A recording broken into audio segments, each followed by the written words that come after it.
এখন তো সব যুবকরাই প্রেমিকার জন্য জাদু করে। খালি নিবি ওই মহিলা যেখানে গোসল করে পুকুরে ফালা দিবি, শেষ।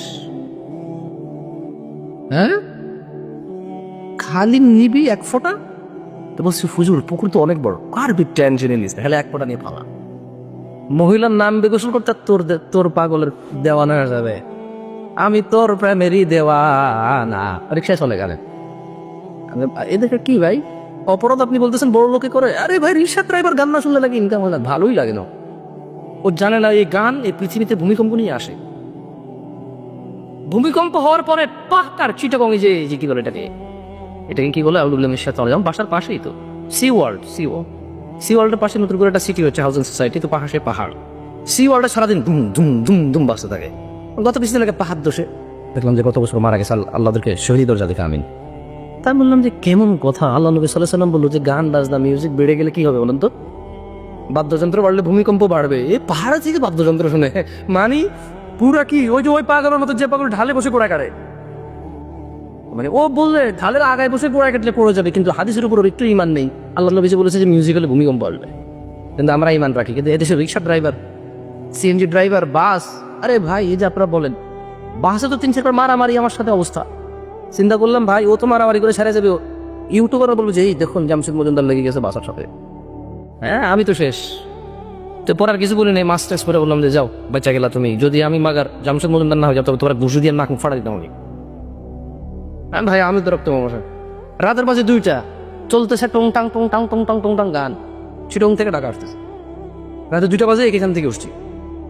এখন ড্রাইভার বলতেছে যে হুজুর গান না শুনলে ঘুম চলে আসবে। আমি কি আজব, 90% মানুষের ঘুমানোর জন্য গান লাগায়।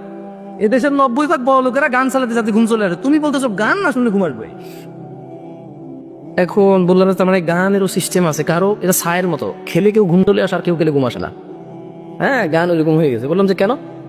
পরে আমি বললাম তোমাকে তোমার মালিক Cox's Bazar to Dhaka night duty দিছে, তোমার তো দিনের বেলা গাড়ি ছিল না, তাহলে মানুষ যাতে ঘুম না আসে এর জন্য আগে সে ঘুমাবে। যদি গান না শুনলে ঘুম না আসে, এই দেশে এমন অভাবী মানুষ আছে, মা স্ত্রী সন্তান এত অসুখ, যদি গান শুনলে ঘুম না আসতো দেরি 3টা ডিউটি করতো 8 ঘন্টা করে, আর গান শুনতো। বলতো যে আমার টাকার দরকার, আমি 3টা ডিউটি করবো। বিনিময় কি করবে? ঘুম না আসার জন্য গান শুনলে ঘুম আসবে না। এ কথা বলছে তো সে বাস নামে নামেন। আমি কেন? তোমার টাকা ডিউটি নেই আমি বাসে, আর তোমার রাত 2টা বাজে উঠছি মানে কি, এসি বাজে উঠছি মানে কি, যাতে একটু ঘুমাই যেতে পারিস, ক্লান্তি না থাকে। তুমি গান লাগা দিছো তারা নারে বন্ধুরে, কুমড়া কাটে বন্ধুরে, ওটা নাকি? না এটা আমি বলছি, আমার এলাকায় এভাবে চলে, মানে আমার এলাকায় আমি ছোট করে শুনছি, এটাও বলে না। মানে ওর তো গান চলতেছে ডুম ডুম ডুম করে কি গাই দিছে, তাহলে মানে কি মারামারির অবস্থা। আসলে কাকে কি বলবেন আপনি? আসছে স্যার বলতেছিলাম এই যে গান বাজনা, কোন যুবকের মোবাইল আমরা পাবো না? কোন যুবকের মোবাইল আমরা পাবো না? অথচ পৃথিবী কি ভেঙে দেয় এই গান বাজনা। কি প্রেমিকরা, পৃথিবীর সবচেয়ে বড় অপরাধ কি? শিরিক করা। এই হাদিসের দ্বিতীয় বড় অপরাধের নাম কি? না, ধ্বংসকারী অপরাধ শিরক, জাদু করা। কি করা? জাদু করা। কারা কারা জাদু করছে প্রেমিকের জন্য? তোলো। হ্যাঁ যাক আলহামদুলিল্লাহ, আমি জানি আমার শ্রোতাগুলো বিবেকবান, মানে কে না বললে ঠিক কিনা বলা না, এইরকমই দরকার। শ্রোতা যদি কোনো আমি যাই ঠিক করে চাই ঠিক করতে হইল, আমারা নিয়ে আসছে ঠিক করার জন্য, আমি যদি ওদের থেকে ঠিকের মানে ঠিকের সিদ্ধান্ত যে ঠিক কিনা, ও যদি ঠিক করে ঠিক, ঠিক না করে ঠিক না, তা আমার কি কাম? হ্যাঁ যাই হোক, সাহাবিগণ বললেন হে আল্লাহর রাসূল, এই ধ্বংসকারী বিষয়গুলো কি? তিনি বললেন আল ইশরাকু বিল্লাহ, আল্লাহর সাথে শিরিক করা, ওয়াস সিহর। আলেম পর মা বন্ধুকে বলতে চাই, ওয়াস সিহর ধ্বংসকারী বিষয় এই জাদু, জাদুকরের কাছে যাওয়া।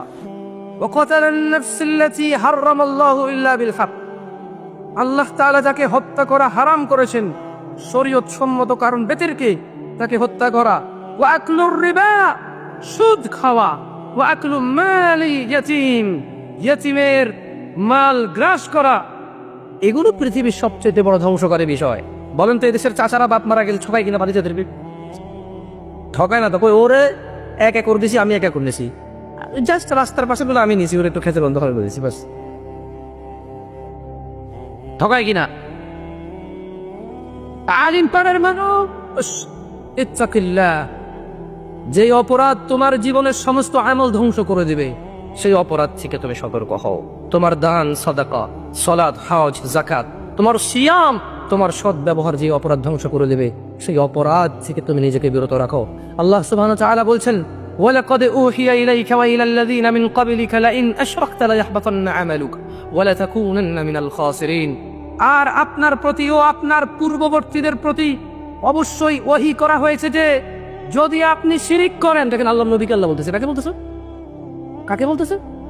সাল্লাল্লাহু বলেছে, হে মুহাম্মদ সাল্লাল্লাহু আলাইহি সাল্লাম, আপনি আর আপনার আগে যারা আসছে সবাইকে ওহী করা হয়েছে যদি আপনি মুহাম্মদ সাল্লাল্লাহু আলাইহি ওয়াসাল্লাম শিরিক করেন তবে আপনার সমস্ত আমল বাতিল হয়ে যাবে, ওয়ালা তাকুনান্না মিনাল খাসিরিন, এবং আপনি ক্ষতিগ্রস্তদের অন্তর্ভুক্ত হবেন। বলেন তো এখানে শিরিক হিসাবে সবচেয়ে প্রথমে কি বলছিলেন বলেন তো? যাক, কিছু কিছু মানুষ ওয়াজ শুনে বুঝতেছে। মানে আপনি খালি মনে করেন না যে মাজারে গেলে, দুর্গায় গেলে, দরগায় গেলে, সিজদা দিলে, কারো কাছে বাচ্চা কাচ্চা চাইলে শিরিক হয়। সালাত ত্যাগ করো এক ধরনের শিরকি। সালাত ত্যাগ করাও কি? এবং এটা তো কুফর, এটা তো স্পষ্ট। যে ব্যক্তি ইচ্ছাকৃতভাবে যে ওয়াক্ত নামাজ ত্যাগ করলো সে ওই ওয়াক্তের কাফের। যে ব্যক্তি ইচ্ছাকৃতভাবে যে ওয়াক্ত সালাত ত্যাগ করলো সে ওই ওয়াক্তের কি? সে ওই ওয়াক্তে কুফরি করলো। সে কেমন? আচ্ছা বলেন তো, আল্লাহ কি দয়ালু নাকি দয়ালু না? দয়ালু। আল্লাহ দয়ালু? কত দয়ালু বলতে পারেন তো? হ্যাঁ, অসীম দয়ালু। আচ্ছা, এই পৃথিবীতে যত খারাপ মানুষ হোক আর যত ভালো মানুষ হোক, আল্লাহ তাকে পেট দিছে না খাওয়ার? এই মুখ দিছে না খাওয়ার? সুবহানাল্লাহ। খারাপ লোকেরও খিদা লাগে, ভালো লোকেরও খিদা লাগে, ফকিরেরও খিদা লাগে, মিসকিনেরও খিদা লাগে, বড় লোকেরও খিদা লাগে। এই যে মুখ, জিহ্বা, স্বাদ, ক্ষুধা, এই নিয়ামতগুলো আল্লাহ সবাইকে দিয়েছে। খেয়াল করছেন? ফেরাউনেরও ছিল এই নিয়ামত। ফেরাউনও কিন্তু তার হাত ছিল, পা ছিল, নাক ছিল, মুখ ছিল। সুবহানাল্লাহ। তাহলে এত দয়ালু আল্লাহ, তিনি কি অপরাধ ক্ষমা করবেন না বলতে পারেন? আমি একটু আল্লাহ কি বলেছি শোনাবো আপনাদেরকে।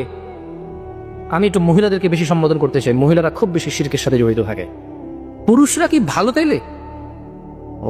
ও তো কাজ করতে করতে ব্যস্ত। মহিলাদের খুঁটিনাটি হাঁস মুরগি পালা ছাড়া, টুকটাক সেলাই টিলাই করা ছাড়া আর কাজ কি? কাজ হলো খালি কার মাজারে যাইয়া ডাব দিয়ে আসছে, নারকেল দিয়ে আসলে ওর মুরগি ফেরত চলে আসবে, হাঁস যেটা হারা গেছে ফেরত চলে আসবে, জামাই যেটা কথা শুনে না ওটা খালি গোলাম হয়ে গুর করে পিছিয়ে পিছিয়ে ঘুরবে।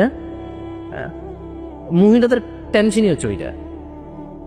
মহিলাদের টেনশন মানে মা অবাক লাগে, মা নিজ সন্তানের জন্য সেহের করে, জাদু করে। কেন? বলে যে বিয়ের পরে বউভক্ত হয়ে গেছে। আরে আপনি খুশি হন আপনার ছেলে বউভক্ত, অন্য মহিলার কাছে যায় না। আশ্চর্য কি? আশ্চর্য। মায়ের খুশি হওয়া উচিত তার ছেলে বউভক্ত।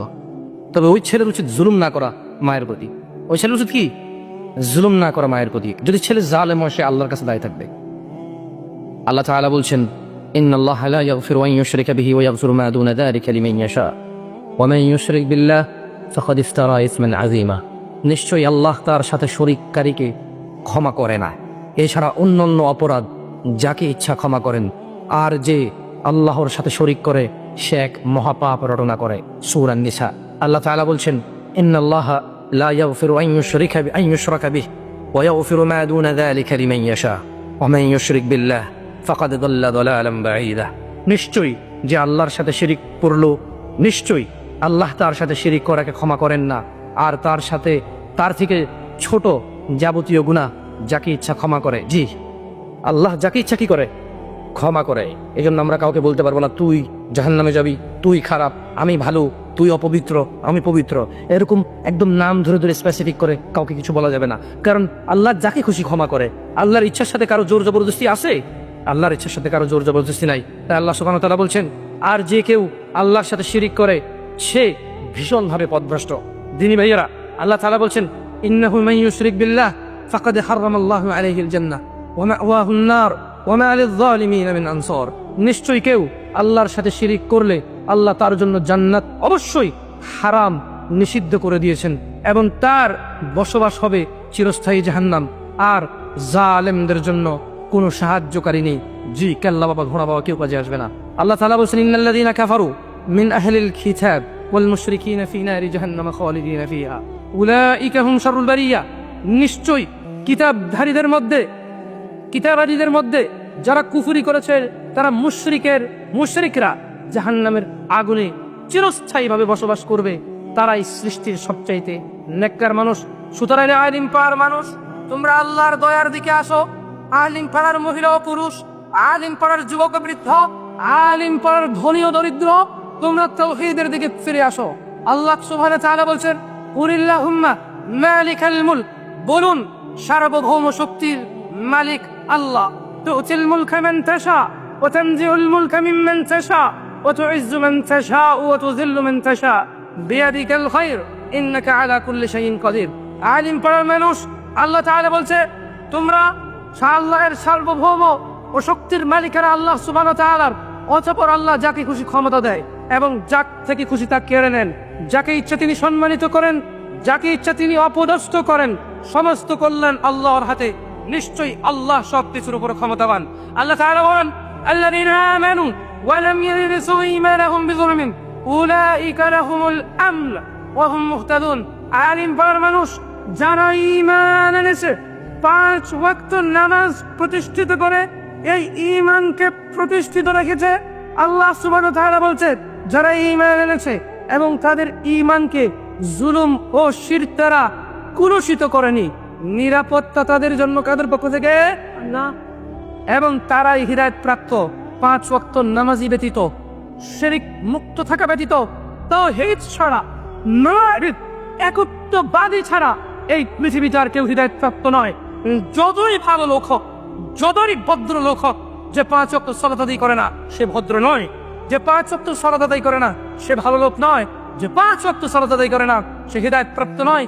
যে আল্লাহর ঘর মসজিদ ছাড়া অন্য কোনো ঘরে ডাব, নারকেল, মোমবাতি, আগরবাতি নিয়ে যায়, মুশকিল পোশাক আকসাম হতে যায়, মনোবাসনা পূরণ করতে যায়, ছেলে সন্তান কামনায় যায়, আল্লাহ সুবহানাহু ওয়া তাআলা বলছে এদের মধ্যে কেউ হেদায়েত প্রাপ্ত নয়। আল্লাহ সুবহানাহু ওয়া তাআলা বলছেন, কাইনা মানু, যদি তোমরা ঈমান আনো, বিমিসলি মা বি ফাকাদ ইহতাদাউ, অতঃপর তোমরা যেরূপ ঈমান এনেছো তারাও যদি সেরূপ ঈমান আনে তবে নিশ্চয় হিদায়াত পাবো।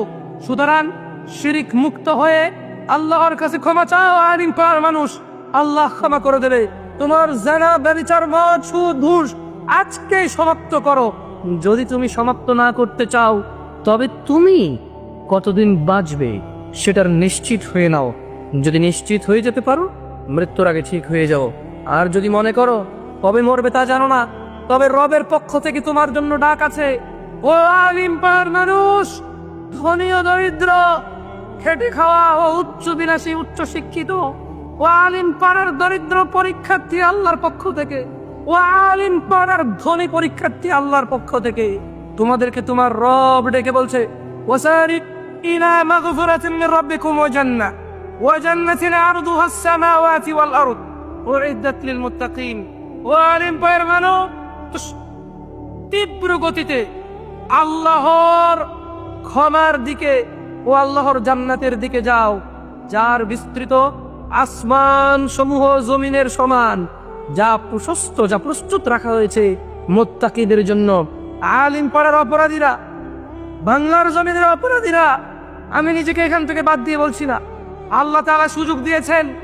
ও তারা যারা তোমরা নিঃশ্বাস নিতে পারছো, তোমাদের যাদেরকে আমার রব এখন পর্যন্ত সুযোগ দিয়ে যাচ্ছে, তোমাদের জন্য ভালো খবর আছে। যা করেছো করেছো, যা করেছো করেছো, মনে আছে অথবা ভুলে গেছো। যা করেছো করেছো, মনে আছে অথবা ভুলে গেছো। সংশোধন ফেরত দেওয়া সম্ভব অথবা অসম্ভব। যাই করে ফেলেছো করে ফেলেছো। ওসারিউ ইলা মাগফিরাতিন মির রাব্বিকুম, তোমরা সবাই রবের ক্ষমার দিকে দ্রুত আসো, দ্রুত নিজেকে সংশোধন করো।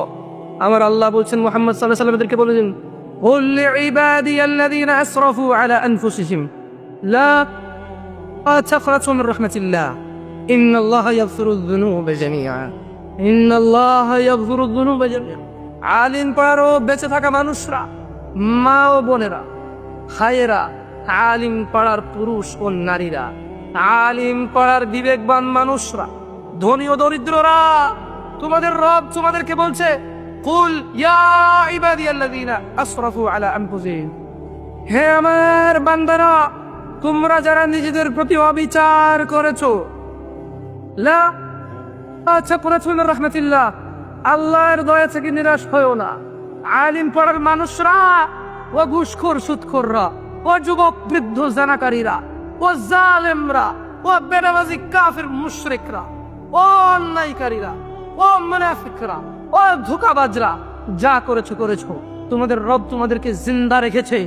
এটা ওনার পক্ষ থেকে তোমাদের জন্য এই পৃথিবীর সব চাইতে বড় নিয়ামক। বেঁচে আছো মানেই ক্ষমা চাওয়ার সুযোগ আছে, বেঁচে আছো মানেই সংশোধনের সুযোগ আছে। দরিদ্র রিক্সা চালাও হতো, তুমি হতাশ না। তোমার বেঁচে থাকা তোমার জন্য কত বড় নিয়ামত, যেদিন অপরাধ সংশোধন না করে মারা যাবা সেদিন তুমি বুঝতে পারবা।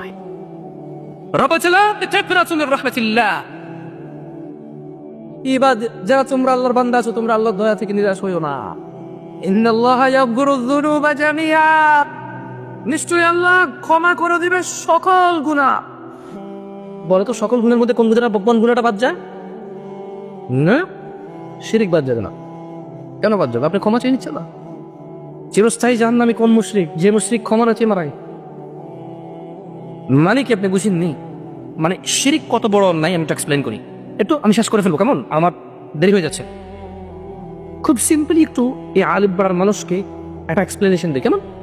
দেখেন, শিরিক সবচেয়ে বড় অপরাধ কেন জানেন? মানে একটা মানুষ যদি মুশরিক থাকে আর সে শিরিক অবস্থায় মারা যায়, বিচারের দিন তার কোনো ক্ষমা নাই। আর কি নেই? তার কোনো ক্ষমা নেই। মানে কোনো ক্ষমা নেই, কেন? মুশরিক অবস্থায় মারা গেছে। আর যদি কারোর ভিতরে শিরিক না থাকে, কি না থাকে, কিন্তু সে অন্যায় অপরাধী মারা গেছে, বিচারের দিনও চিরস্থায়ী জাহান্নামী হবে না। চিরস্থায়ী কি হবে না? জাহান্নামী হবে না। এবার আসেন, শিরিক ক্ষমা করেন আল্লাহ কখন বলেন তো? কখন?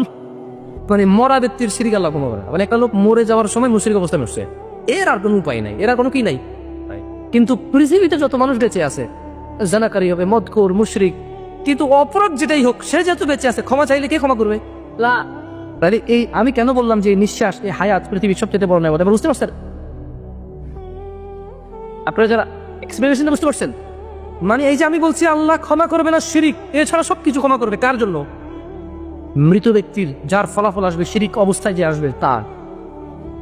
বলবো যে শিয়াল প্রতিদিন একটা খায়, 6টারে 7বার দেখায়, অ্যাজ ইউজুয়ালি 5টারে 7বার দেখায়, 4টারে 7বার দেখায়, 3টারে 7বার, লাস্টে একটাকে 7বার এটা দেখায় যে তার 7টা বাচ্চা আছে। 7 নম্বর বাচ্চাটা খেয়ে শিয়াল পালিয়ে যায়। শিয়াল এত চালাক, কি চালাক! একটা কুমিরের বাচ্চা, কুমির বিশ্বাস করে ওকে দিয়েছে সেখানে দেব, শিয়াল এটাকে খেয়ে ফেলছে বিশ্বাসঘাতকতা করে, ডাকাতি করে তার নিজস্ব স্টুডেন্টকে সে হত্যা করেছে। এখন কত চালাক! ওটাকে 7বার লাগে, দেখছো তার বুদ্ধি? ওকে বলে চালাক, আমরা তো ডাকাত, বিশ্বাসঘাতক। তো যেখানে সমাজে শিয়ালকে চালাক বলার কারণ সে একটা জিনিস বিশ্বাসঘাতকতা করে 6বার, সে 6টাকে 7বার দেখায়, এই সমাজে ওয়াজ করলে কি ওয়াজ করবে? যেখানে ধরা হয় ওই ছেলে তাকে সবচেয়ে চালাক, যে ট্রেনে প্রতিবার ওঠে ভাড়া না দিয়ে চলে আসতে পারে। কি হাসতেছেন কেন? আমার এলাকায় আমি শুনলাম তো অনেক চালাক। বললো কেন? বলে যে আমরা 3-4 জন উঠি, প্রতিবার ও কেমনি জানি ভাড়া না দিয়ে নেবে, আমরা জানি না, কিন্তু আমরা ধরা খাই। ও তো চোর। তো যেখানে মানে চালাক বলা হয় চোরকে, সেখানে চুরি হবে না কি? এরপরে বলবেন যে ওয়াজের উন্নতি পাওয়া যায় না, সরকার এই করছে সে করছে। আরে ভাই, সরকার আওয়ামী লীগ বিএনপি সাইডে রাখেন, যে গভর্নমেন্টে থাকে সে গভর্নমেন্ট, সবার ভুল করে। ওকে, যে যেখানে চলে গেছে তাকে ওই জায়গায় রাখতে হবে, তাহলে সার্ভিস পাওয়া যাবে। মানে আমার ওর সাথে বনে না, এখন ও চেয়ারম্যান মেম্বার, ওকে ওই জায়গায়, যেহেতু সে ওই জায়গায় পৌঁছে গেছে, তার এবারে এসে 1 নাম্বার 2 নাম্বারই ভালো মন্দ জোরতে বলছি, এইখানে যেহেতু সে পৌঁছে গেছে, there is nothing to do, আর কিছু করার নাই, সো অ্যাকসেপ্ট হিম। তাহলে সেও সার্ভিস পাবে, তার সম্মান পেলে আপনি সার্ভিস পাবেন না। বুঝতে পারছেন? আসেন না। তো যেখানে মানে কি বলবো, আসলে আমি খুব অবাক হয়ে যায়। তো চুরিকে যখন চালাকি বলবে, তখন আসলে এই সমাজে চুরি, এখানে দেখেন অনেকে বলবে ওয়াজের অনুমতি পাওয়া যায় না, কনসার্টের অনুমতি পাওয়া যায়। মানে কনসার্টের অনুমতি, কনসার্টে কি কেউ পুলিশের খারাপ করে? ঘুষখোর করে? ঘুষখোর মানুষকে বলো, পুলিশকে বলিও না। কারণ এই আমার মতো অনেক হুজুরের পিএস ঘুষ খায়। তার মানে ঘুষখোর পুলিশটা, ওই লোকটা ঘুষখোর, সে যেখানে সুযোগ পাবে সেখানে খাবে। এবার ডাক্তারে খাবে, ডাক্তারের পিএসএ খাবে, পুলিশে খাবে, র্যাবে খাবে, আর্মি খাবে, হুজুরের পিএসএ খাবে, ছেলে বাপের থেকে খাবে, ওর সবার হারাম খাওয়া। এবারে ওর যে পজিশনে সেই পজিশনে খাবে। তার মানে কোনো একটা পেশা কখনো খারাপ হতে পারে না। আমি কি স্পেসিফিক করতে পারছি ক্যাটাগরি? পুলিশ কেন আসবে? আপনি বলবো যে এই করছে। আরে ভাই, পেশা যখন কোনো পেশা ক্রিয়েট হয়, এটা পুলিশ হবে, র্যাব হবে, আর্মি হবে, বিজিবি হবে, হোয়াটএভার ইট ইজ, নেভি হবে, যখন কোনো পেশা তৈরি হয়, একটা সুযোগ হয়, সেটা ভালো কারিকুলামে তৈরি হয়। And then যে লোকটা ওখানে 2 নাম্বারই করে, সেই লোকটা এখানে না থেকে যদি মসজিদের মোতোয়াল্লি হয়ে মসজিদের টাকা মেরে খাবে, ওই পেশার দোষ নাই, কিসের দোষ নাই? আপনি এভাবে নাম ধরে ধরে খারাপ বলা বন্ধ করে দেন, ইনশাল্লাহ দেখবেন এখানে আইজি আসবে, ডিআইজি আসবে। 10টা চেয়ার রাখেন, আপনি 10টা চেয়ার রাখেন পুলিশদের জন্য, র্যাবের জন্য, ওরা যেরকম কনসার্টে ওদের জন্য রাখে, আপনি তো রাখেনি নেই। আপনার কথা চৌ আমরা মানুষ, তারা মানুষ, গণতন্ত্র সবার সঙ্গে। আরে ভাই, একজন লোক সম্মানিত অবস্থা, এত সম্মান দেন, কি আপনি আপনার পি অ্যাকসেপ্ট করে না, পরে পি অ্যাকসেপ্ট করে। ছেলে তার বাবা সব থাকা অ্যাকসেপ্ট করে না, আর হুন্ডা লাগবে, বাইক লাগবে, লোক কি করবে, আর পেশা কি করবে? যেখানে মানুষ মানে ভালো, যতটুকু পর্যন্ত টাকা হয় অতটুকু ভালো হয়ে গেছে, বাকি টাকা হয় খারাপ হয়ে গেলে অসুবিধা নেই। তো সেখানে আসলে ভালো মানুষ তৈরি হওয়া মুশকিল। যেখানে বাবা মা বলে যে অমুকের ছেলে দেখি কি করলো, কেন বাপ জানে না ওর বেতন 30,000 টাকা সরকারি স্ক্যান? বাপ তো জানে যে রেল স্টেশনের যে স্টেশন মাস্টার না কি, আমি দেখলে বুঝি না, প্রত্যেকটা কি থাকে স্টেশনে তো ট্রেন থামে, এছাড়াও কিছু রেল গেট হয় রাস্তার মধ্যে, ওখানে একটা কি আছে, এগুলো পতাকা দিয়ে ট্রেনকে কিছু একটা দেয়। বাপ তো জানে এই জায়গায় চাকরির বেতন 25,000 টাকা, 4 মাসে 1 লাখ, বছরে 3 লাখ। তাহলে বাপই তো জমি বিক্রি করে উল্টা পাল্টা পথে গিয়ে ওকে চাকরি দিতে চেষ্টা করতেছে। আমি বলতে পারি মানে বাৎসরিক ইনকাম 3 লাখ হবে, এটাতে ছেলে দিচ্ছে, আবার ওর বাপে বলতেছে বিল্ডিং করতে, ও এটা করবে কি দেবে?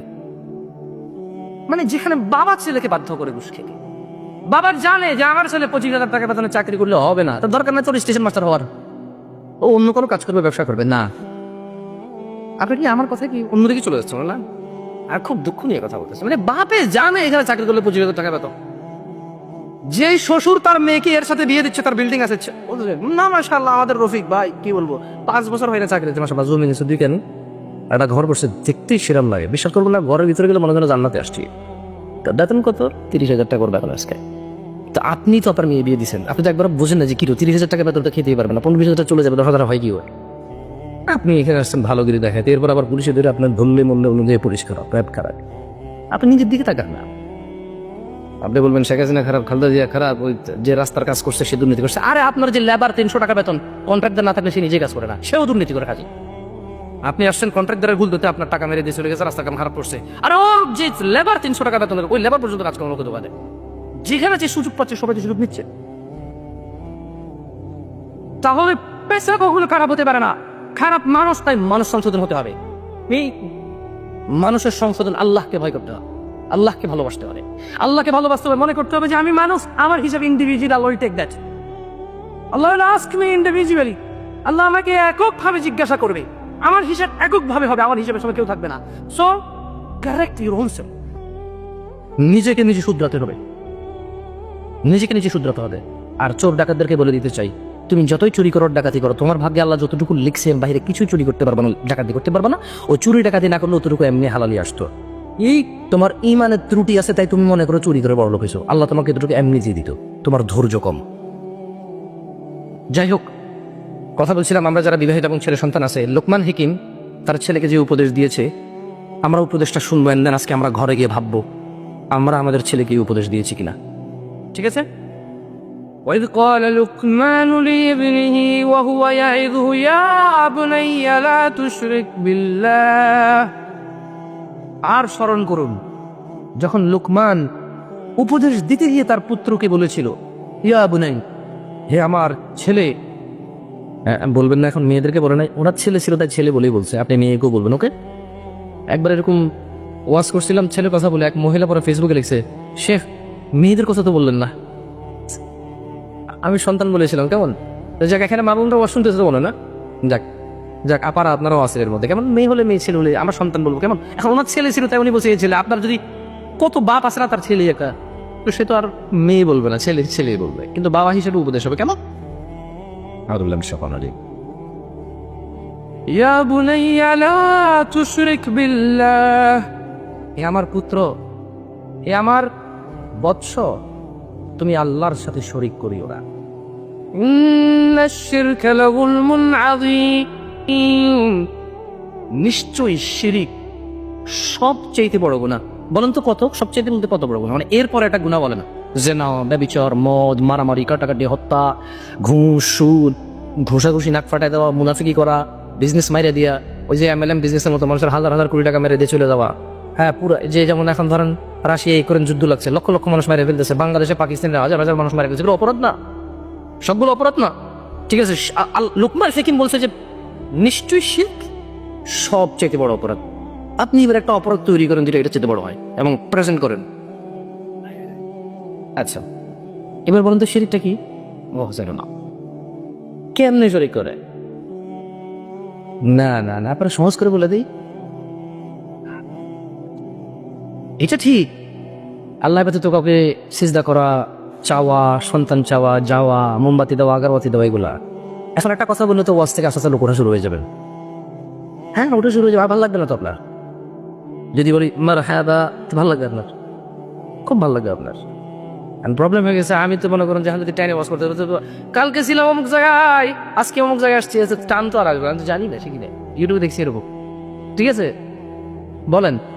আল্লাহ নবী সাল্লাল্লাহু আলাইহি ওয়াসাল্লাম বলছে যে নিশ্চয়ই কুফর আর শিরিকের মধ্যে পার্থক্য হচ্ছে নামাজ। মানে যে নামাজ পড়ে না সে কুফরও করে, শিরিকও করে।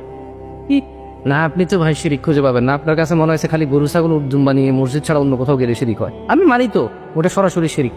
কিন্তু আল্লাহ নবী সাল্লাল্লাহু আলাইহি ওয়াসাল্লাম সবচেয়ে সহজ করে দিয়ে গেছে যে শিরক এবং কুফরের মধ্যে আলাদাকারী, মানে পার্থক্যকারী হচ্ছে কি সলা। মানে যে লোক সলাত আদায় করছে সে কুফরিও করেনি, শিরিকও করেনি। আর যে নামাজ পড়েনি, মানে ফজরের যে 2 রাকাত পড়েনি, জোহরের যে 4 পড়েনি, আসরের যে 4 পড়েনি, মাগরিবের যে 3 পড়েনি, ইশায় যে 4 পড়েনি, সে কুফরিও করছে, শিরিকও করছে। ছোটবেলা আমার আম্মার বলছে আম্মা কুফরি কি, আম্মাকে কোরআনের উল্টা পড়লে কুফরি হয়। কেন আপনার এরকম শুনেন নাই? না, যুবকরা শুনবে না, বয়স কম তো, এখনকার মারাও জানবে না। আমার আম্মা তো বয়স হয়েছে আলহামদুলিল্লাহ। তো আমার আম্মা বলতাম, বললাম কোরআনের উল্টা কেমনে পড়ে, মানে কোরআনের নাস থেকে পড়ে? না না না, মিনাল জিন্নাতি ওয়ান নাসের নাস, মানে এটা নাকি পড়তে পারবে না, এটা যারা কুফরি করে তারা উল্টা পড়ে এটারে। বললাম তো কি হয়, কোথায় জিন আসে, ভূত আসে, কুফরিও হয়। ওনার সরল মনা মানুষ, শুনেছি উনি মুরব্বী থেকে, তাই বলেছে এটা। তো এইখানে কুফরিরও কোরআন উল্টা পড়লে কুফরি হয়, নামাজ না পড়লে কুফরি হয় না। কিন্তু আল্লাহ নবী সাল্লাল্লাহু আলাইহি ওয়াসাল্লাম বলতেছে যে নিশ্চয়ই তারা, মানে কাফের মুশরিকরা, কারা মুশরিক আছে তাহলে না? হ্যাঁ, এখন তো বলবেন জামশেদ ভাই কি বলতেছেন? আরে ভাই আমি বলি না, কথা 1450 বছর আগে প্রশ্ন আছে আপনাকে। বলছে যে নিশ্চয়ই তারা, ওরা কারা? মুশরিক এবং কাফেররা। আর উম্মতে মুহাম্মদরা মধ্যখানে দেওয়াল হচ্ছে নামাজ। যে নামাজ পড়ে সে কাফের মুশরিক না, উম্মতে মুহাম্মদ। আর যে নামাজ পড়ে না সে কাফের মুশরিকদের মতো। বলেন আমরা মুসলমান কয়জন আছি? বলেন আমরা মুসলমান কয়জন আছি আমাদের এখানে? আল্লাহ আমাদের একটু বুঝে তৌফিক দাও। এই জায়গাটার নাম বড় কঠিন মনে হচ্ছে। জায়গাটার নাম কি? আলিম পাড়াবে কথা বেরো তো বলবো, দেখছো আলিম পাড়াবে আলিমদেরকে বোঝায়। আলিম পাড়ার মানুষ আমরা কি মুসলিম? বাপের নাম আব্দুল্লাহ, ছেলের নাম আব্দুর রহমান, মায়ের নাম জুলেখা। আল্লাহ সুবহানাহু ওয়া তাআলা এভাবে মুসলিম পছন্দ করে না। عن أبي بكر قال أبو بكر رضي الله عنه تكبر بدتني بولا قال النبي صلى الله عليه وسلم النبي صلى الله عليه وسلم بولتن ألا أنبئكم بأكبر الكبائر আমি কি তোমাদেরকে পৃথিবীর সবচেয়ে কবিরা গুনাহগুলো সম্পর্কে জানিয়ে দেব? সালাসান, মুহাম্মদ সাল্লাল্লাহু আলাইহি ওয়াসাল্লাম 3 বার বলেছে আমি কি তোমাদেরকে পৃথিবীর বড় গুনাহ সম্পর্কে জানিয়ে দিব? قالوا بلى يا رسول الله صلى الله عليه وسلم।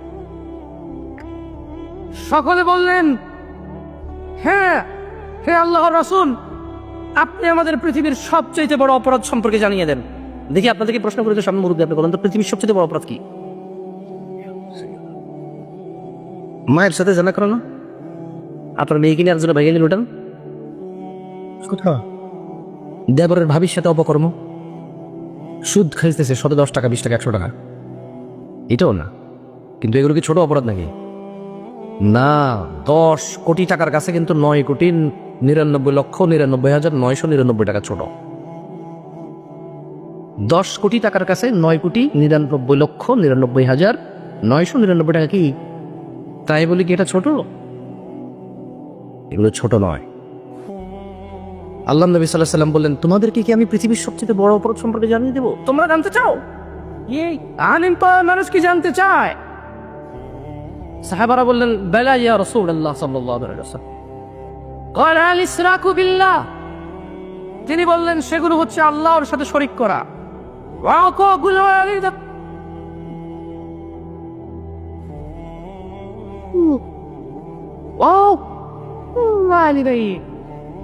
এবং পিতামাতার অবাধ্য হওয়া। কত জন আছে এই অপরাধের সাথে অপরাধী। আল্লাহ আমাকে ক্ষমা। আমি হয়তো ভুলে গেছি আমার মায়ের ওই কথা, যখন আমি পেশাবে শুয়েছিলাম তিনি পরিষ্কার না করলে আমার উপায় ছিল না সেখান থেকে। হয়তো আমিও ভুলে গেছি, আমি পড়ে গেছি, তিনি আমাকে না তুললে আমার পুরো গায়ে কালাযুক্ত থাকতো। আমি হয়তো ভুলে গেছি সিঁড়ির কাছে আমি এসেছি, তিনি সব কাজ ফেলে এসে আমাকে কোরআন নিলে আমি সিঁড়ি থেকে পড়ে মাথা ফেটে অথবা দাঁত ফেটে মারা যেতাম। হয়তো বক্তা হিসেবে আমিও ভুলে গেছি সেটা, যে আমার মা নিজের জন্য ডাল আর ভাতের ব্যবস্থা করে আমার জন্য গরুদের ব্যবস্থা করেছিল যাতে আমার পুষ্টি হয়। হয়তো আমি ভুলে গেছি আমার দাদির সাথে ঝগড়া করেছে আমার মা শুধু আমার খাবার নিয়ে। হয়তো আমি ভুলে গেছি আমার বাবা বেকার ছিল, আমার জ্যাঠা জেঠিরা কথা শোনাইতো, আমার মা চুপচাপ কাজ বেশি করে করতো যাতে একটু বাড়তি খেতে পারে, আমি বাড়তি দুধ পাই। হয়তো আমি ভুলে গেছি, আমি আপনাদের কথা বললাম না, হয়তো আমি ভুলে গেছি আমাকে ভালো মাদ্রাসা স্কুলে পড়ানোর উদ্দেশ্যে আমার মা মন মতো ওনার যখন যুবতী ছিল কত কিছু খেতে ইচ্ছে করতো, ওভাবে খাইনি, কত সুন্দর করে চলতে ইচ্ছে করতো, ওভাবে চলেনি। 5 ভাই ছিলাম আমরা, হয়তো কারো 7 ভাই, কারো 8 ভাই, কারো 4 ভাই। ভুলে গেছি সেদিনের কথা, যেদিন পেশাব করতে গেলে ভয় লাগতো মা ছাড়া। ঘর থেকে বের হলে জিনে ধরবে, ভূতে ধরবে, কুকুর কামড় দেবে, মানা হলে হবে না। সেই দিনের কথা হয়তো আমিও ভুলে গেছি, কিন্তু আল্লাহ নবী সাল্লাল্লাহু আলাইহি সাল্লাম ভুলেননি। তিনি বলেছেন পৃথিবীর সবচেয়ে বড় অপরাধ আল্লাহর সাথে শিরিক করা, তারপরে ওয়াকুল ওয়ালিদাইন, পিতামাতার অবাধ্য হওয়া। কতটুকু অবাধ্য? পারবো না, করবো না, এখন না।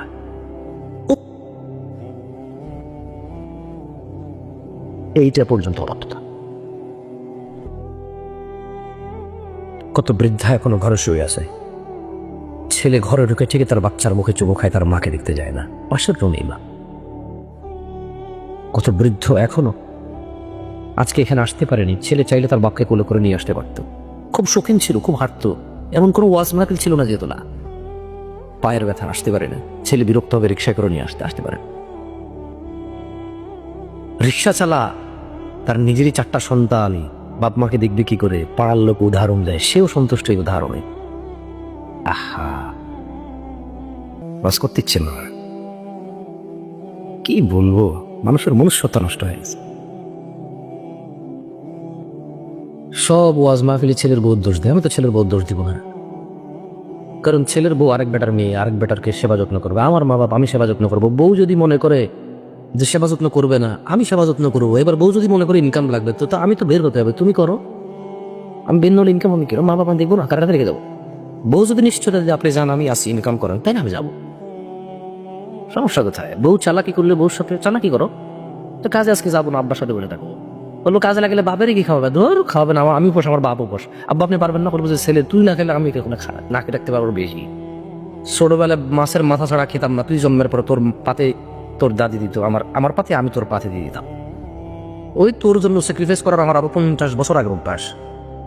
নতুন করে শিখতে হবে না তোর জন্য না খেয়ে থাকা। যাই হোক, পৃথিবীর সবচেয়ে বড় অপরাধ কি বলেন তো? প্রথম অপরাধ। তারপরে বড় অপরাধ কি?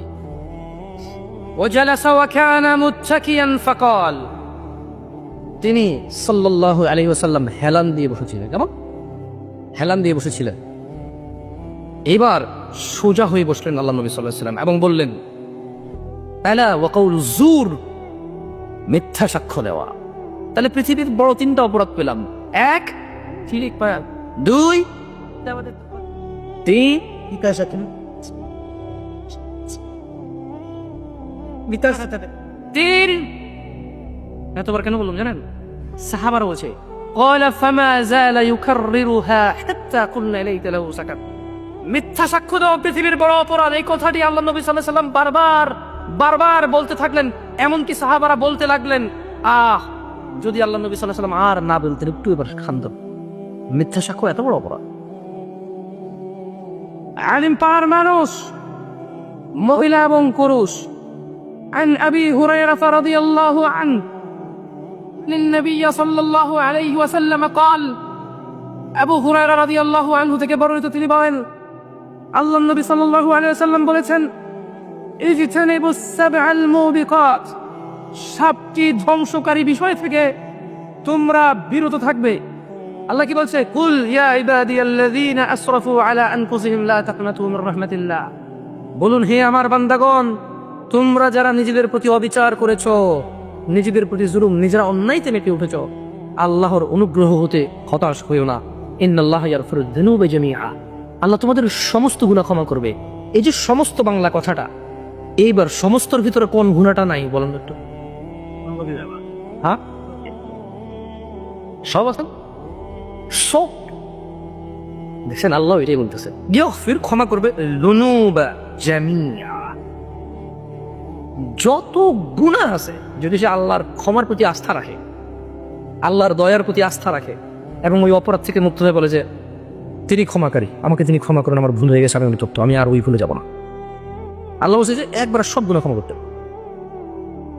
কেন ক্ষমা করবে? ইন্নাহু হুয়াল গফুরুর রহিম, নিশ্চয়ই তিনি ক্ষমাশীল পরম দয়ালু। দেখুন, আল্লাহ তাআলা পরম কারিমে বলছেন, হ্যাঁ আপনাদেরকে কি বলবো বলেন, এই 60 বছর 70 বছর বয়স আপনার, কারো 20-22 বছর। আমার কাছে প্রশ্ন আসে, যুবক বলে, হুজুর আমার এই 23 বছর বয়সে আমি এত গুনাহ করেছি, আল্লাহ কি আমাকে ক্ষমা করবে? যুবক, তোমাকে বলতে চাই, এভাবে বললে তোমার বাকিগুলা ক্ষমা হয়ে যাবে, এটা আমি জানি, কিন্তু আল্লাহ কি ক্ষমা করবে? আল্লাহর ক্ষমার প্রতি প্রশ্ন করলে এটা ক্ষমা হবে কিনা আমি জানি না। কারণ আল্লাহ বলতেছে যে নিরাশ হওয়া সবচেয়ে বড় গুনাহ, মানে আল্লাহ যে ক্ষমা করবে এটা থেকে নিরাশ হওয়া বড় গুনাহ। উনি সব গুনাহ ক্ষমা করবো যদি ওনার ক্ষমার প্রতি আস্থা রাখা এবং ফিরে আসো। একটা আয়াত শোনাবো এ ব্যাপারে। আচ্ছা, জামশেদ ভাই বললে কি হবে নাকি? কে বলতে হবে? আল্লাহ সুবহানাহু ওয়া তাআলা পর্দা আলের দিনী বোন আপনারা মনোযোগ দিয়ে শুনবেন।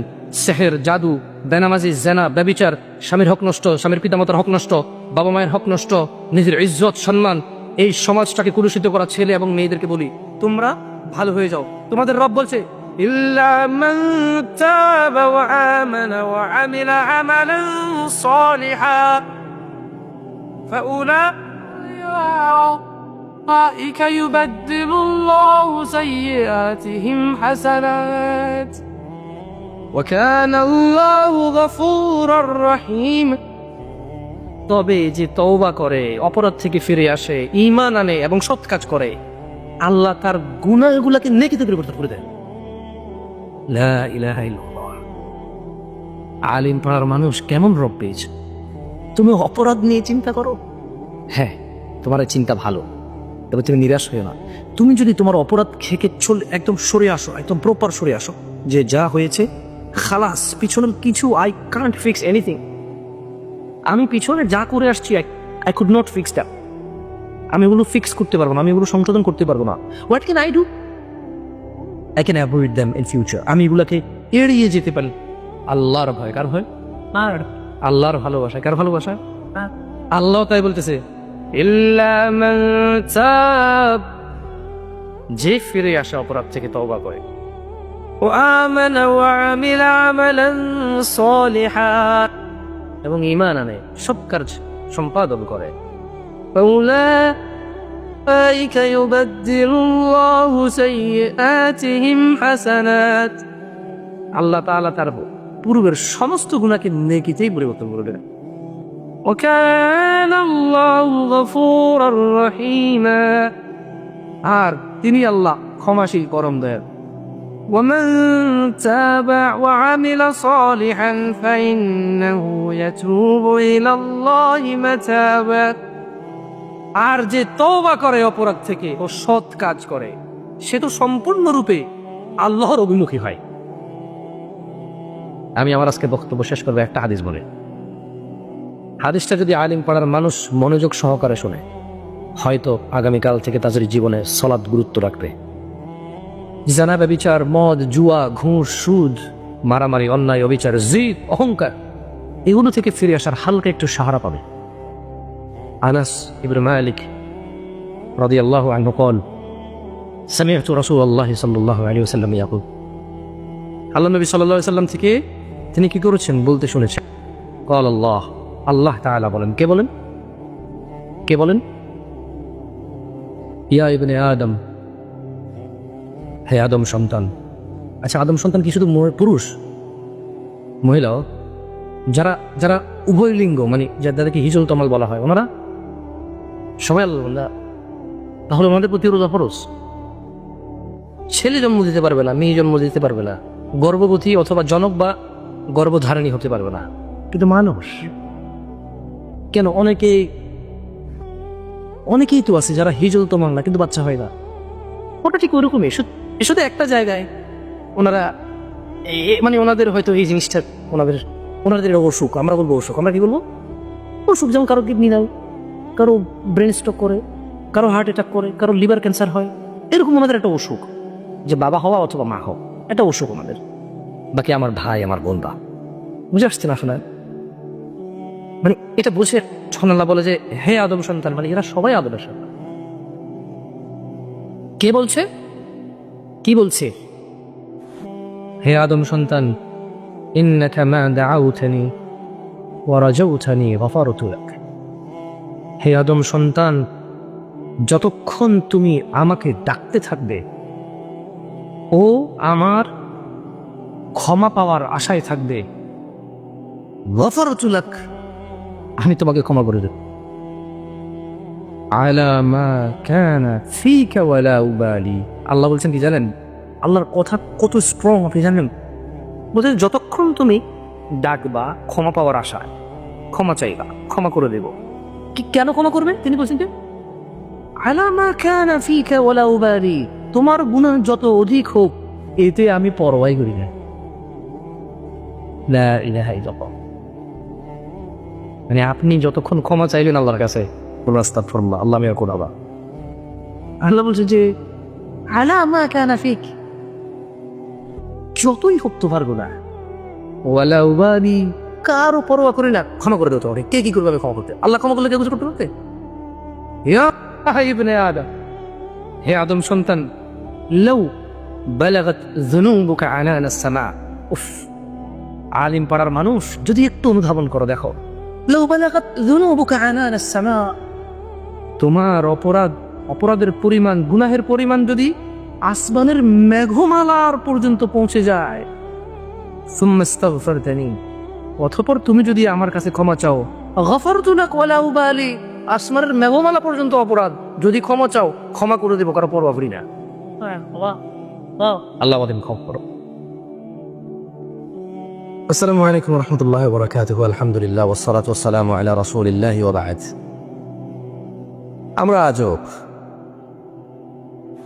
আমরা নিজেদের অপরাধকে অধিকার মনে করি, আবার অন্যের অধিকারকে অপরাধ মনে করি। 1945 সালের আগে যে নাম পৃথিবীতে ছিল না, যাদেরকে ব্রিটিশরাই সন্ত্রাস বলে আখ্যায়িত করেছে এবং সন্ত্রাস বলে ঘোষণা দিয়েছে এবং হান্ট করেছে, বিতাড়িত করেছে, তাড়িয়ে দিয়েছে, তারা এখন মানুষ হত্যা করে সেটাকে নিজেদের আত্মরক্ষা বলে। এবং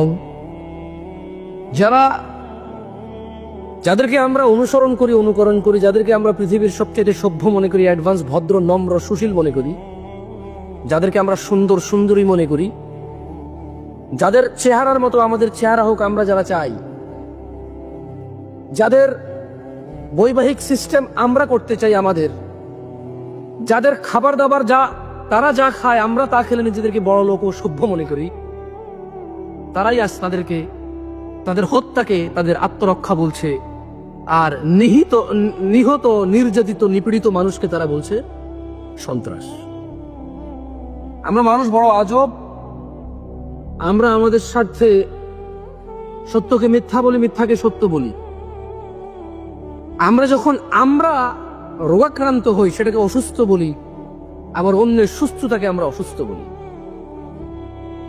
1945 সালের আগে যে নাম কেউ শুনেনি, এমন একটা নাম নাকি এখন পৃথিবীর সর্বোৎকৃষ্ট নাম। হত্যাকারীরা হত্যা করে বলছে, মানে বিষয়টা কেমন, আপনি একজনকে ঘুষি মারছেন, সে বললো যে ঘুষি মারলি কেন, ঘুষি মারতে আসছে আর আরো বড় বড় দুইজন ভদ্রনম্র তথাকথিত মানুষ এসা যে ঘুষি খাইছে তারা ধরে বলতেছে যে আরে ভাই তুমি তারা মারতে যাচ্ছ কেন। আপনি বললেন যে ভাই আমার ঘুষি মারছে কোনো কারণ ছাড়াই, আমারও জিজ্ঞেস করবো না তুই কেন মারলি ঘুষি। এখন ওই তথাকথিত দুইজন সভ্য ভদ্রনম্র সুশীল মানুষ বলছে যে আরে ভাই ওর আত্মরক্ষার অধিকার আছে। আরে আত্মরক্ষা কার থেকে করবে ও? এখানে তো আত্মরক্ষা আমার না দরকার, সে আমার মারতেছে, সে আমার মারতে আসছে, আমি না আত্মরক্ষা করব, আমি না তারা দুটা লাগামু ভালো করে, তারা আমি না দুটা কানের নিচে দুটা বসাবো আমি কেন, যাতে সে ভবিষ্যতে আর এরকম আক্রমণ না করে, আর অন্যায় অত্যাচারে সে লিপ্ত না হয়, যাতে সে তার দাম্ভিকতা অহংকারে সন্ত্রাসবাদ তার না উঠে আসে, আমি না আত্মরক্ষা করতে তার দুটা লাগানো উচিত। এখন যে মারে আক্রমণকারী নাকি আত্মরক্ষা করবে কিভাবে? আক্রমণকারী কিভাবে আত্মরক্ষা করে? যার উপর আক্রমণ করে সে না আত্মরক্ষা করে। আর টু বি অনেস্ট, এই আকাশ থেকে এই গোলা খসে পড়ে, ওই তথাকথিত সভ্য লোকজন বলে আকাশ থেকে এলিয়েন নামে, তারা বলে যে আকাশ থেকে একটা পাথর নামছে, এটা অ্যান্টিক পিস, এটা 20,000 বছর আগে নামছে, আকাশ থেকে পড়ছে।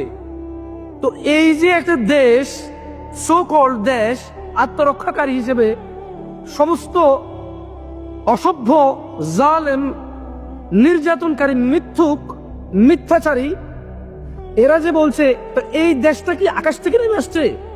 1945 সালের আগে তো এটার কোনো অস্তিত্বই ছিল না, তাহলে এটা এই দেশটা গড়লো কিভাবে? এই দেশের নামটা কিভাবে আসলো? এইটা হিস্ট্রি কি আসলে? যদি 1945 সালের আগে 1944 সালেও আসি আমরা, তাহলে এই নামই তো কিছু ছিল না পৃথিবীতে। তা পৃথিবীতে যে এই নামটা আসছে, এটা কি আকাশ থেকে পড়ছে? না, পড়ে নাই। এটা কি পাতাল থেকে কিছু একটা উপর দিকে উঠছে? না, উঠে নাই। তাইলে এইটা হইল কিভাবে? এটা কি আত্মরক্ষা করে করে হয়েছে, না জুলুম, অত্যাচার, হত্যা, নির্যাতন, নিপীড়ন, মিথ্যাচার, কিসের ভিত্তিতে এই জিনিসটা আসলে তৈরি হয়েছে? কেমন ওয়াল্লাহি আমরা মানুষরা অবাক। আমাদের দেশে আমরা যুদ্ধ করি জাতীয়তাবাদ নিয়ে, লড়াই করি জাতীয়তাবাদ নিয়ে, রাস্তায় নামি জাতীয়তাবাদ নিয়ে, এরপরে আমরা বলি মুসলিমরা, যারা মুসলিম তারা কেন আসে নাই, তারা কেন নামে নাই। আরে ভাই, মুসলিম সে তার দিন রক্ষার্থে কাজ করবে, সে তার দিনের প্রচার প্রসারে কাজ করবে, সে কোনো জাতির জাতীয়তাবাদ নিয়ে কাজ করবে না। কারণ ইসলামে এমন জাতীয়তাবাদ যেগুলো খুব বেশি কল্যাণকর বলে এখন পর্যন্ত কেউ তেমন দেখাইতে পারবে না। প্রথমে একটা দেশ থাকে বিশাল বড়, ওইটা একটা জাতীয়তাবাদ থাকে, এরপর ওইটা ভাঙ্গে আরেকটা দেশ হয়, এরপর দুইটা জাতীয়তাবাদ হয়, এরপর ওইটা ভাঙ্গে আরেকটা দেশ হয়, তিনটা জাতীয়তাবাদ হয়। প্রথমে যারা সবাই মিলে এক থাকে জাতীয়তাবাদের নামে, তারাই যুদ্ধ করে আলাদা জাতীয়তাবাদ করে, তারা আবার যুদ্ধ করে আলাদা জাতীয়তাবাদ করে। যেমন আপনি দেখবেন, আপনার গ্রাম আর পাশের গ্রাম লাগলে আপনি আপনার গ্রামের পক্ষ নেন, আপনার উপজেলার পাশের উপজেলা লাগলে আপনি আপনার উপজেলার পক্ষ নেন, এবং এই উপজেলায় কিন্তু আপনার আগের যে গ্রামের সাথে আপনার শত্রুতা, ওই গ্রামের শত্রু আপনার বন্ধু হয়ে যায় অটোমেটিক। কিন্তু ওই যখনই আবার উপজেলার ভিতরে ঢুকে যান গ্রামে গ্রামে, তখন আবার ওই বন্ধুই আবার শত্রু হিসেবে গণ্য হয়। এদেশে আমরা কথা বলি অমুক মাসা, জাল্লা, ওই নাপিত, এভাবে আমরা মানুষকে তিরস্কার করি। তো ইসলাম তো এভাবে কাউকে জাতীয়তাবাদ আর জাতপাত নিয়ে তিরস্কার করে না। ইসলামে ইন্নামাল মুমিনুনা ইখওয়া, প্রত্যেক মুমিন যে আল্লাহকে আশহাদু আল্লা ইলাহা ইল্লাল্লাহ বলে, ওয়া আশহাদু আন্না মুহাম্মাদান আবদুল্লাহি ওয়া রাসূলুহু বলে, সে ভাই। ইসলাম মানুষের সম্পর্ক তৈরি হয় লা ইলাহা ইল্লাল্লাহর উপরে ভিত্তি করে, ওয়া আন্না মুহাম্মাদান আবদুল্লাহি ওয়া রাসূলুহুর উপর ভিত্তি করে হয় ইসলামের সম্পর্ক, মুসলিমের সম্পর্ক। আপনি যদি দল নিয়ে ঝগড়া করেন, লড়াই করেন, তাহলে ধরেন আপনি আওয়ামী লীগকে সরালেন, বিএনপি আসবে, বিএনপি কে সরাবেন, এনসিপি আসবে, এনসিপি সরাবেন, জাতীয় পার্টি আসবে, জাতীয় পার্টিকে সরাবেন, কালকে আরেকটা দল আসবে, পরশু আরেকটা দল আসবে, তরশু আরেকটা দল আসবে, এভাবেই তো মানে। তাহলে ওই লড়াইতে মুসলিমের ভূমিকা কি, আর মুসলিমের কতটুকু এখানে জায়েজ না জায়েজের বিষয় আছে, এটা তো মুসলিমের চিন্তা করা উচিত, ঠিক না? সো ইভেন বর্তমানে বিশ্বে যে যুদ্ধগুলো হচ্ছে, সেই যুদ্ধগুলো কতটুকু ইনসাফের উপরে সেটাও বলা মুশকিল। বাট একটা দেশ জালেম, এটাতে কারো কোনো সন্দেহ নাই। একটা দেশ তথাকথিত, যেটা কোনো দেশের অস্তিত্বই নাই, জোর করে দেশ হওয়া দেশটা,